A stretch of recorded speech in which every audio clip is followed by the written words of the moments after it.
And that's after the news, now on BBC1 with Michael Buerk. It's 10 o'clock. America and Russia have signed what they call the most significant disarmament treaty in history.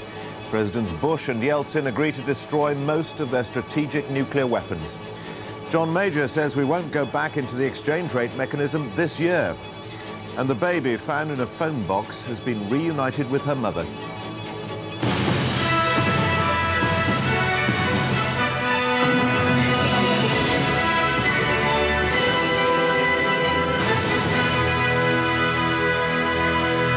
Good evening. President Bush and President Yeltsin have formally signed the START II treaty in Moscow, the agreement that will lead to the destruction of 2/3 of their strategic nuclear weapons over the next 10 years.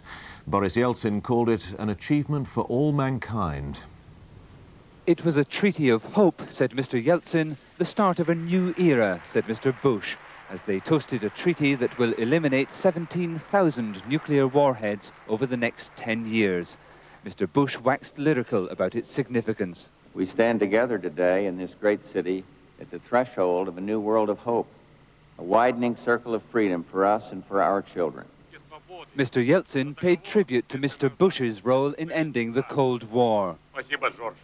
And in words aimed at hardline opponents who may try to block ratification of the treaty, Mr. Yeltsin stressed that it strengthened Russia's security and wouldn't harm it economically. The message of START II is that in the post-Cold War era, huge stockpiles of nuclear weapons are not needed for deterrence purposes.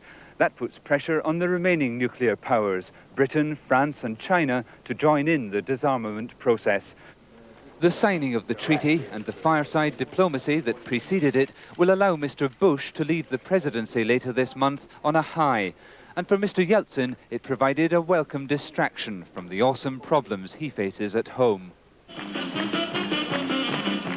As he watched children enjoying themselves at a New Year's party in the Kremlin, Mr. Yeltsin may have reflected that his reforms have not yet improved their lives, even if today's treaty will give them a better chance of living in peace.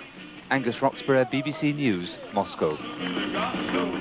After signing the treaty, President Bush left for Paris, where he talked to President Mitterrand about the fighting in Bosnia and the peace talks taking place in Geneva. The two presidents agreed on the need to enforce the no-fly zone declared by the UN Security Council.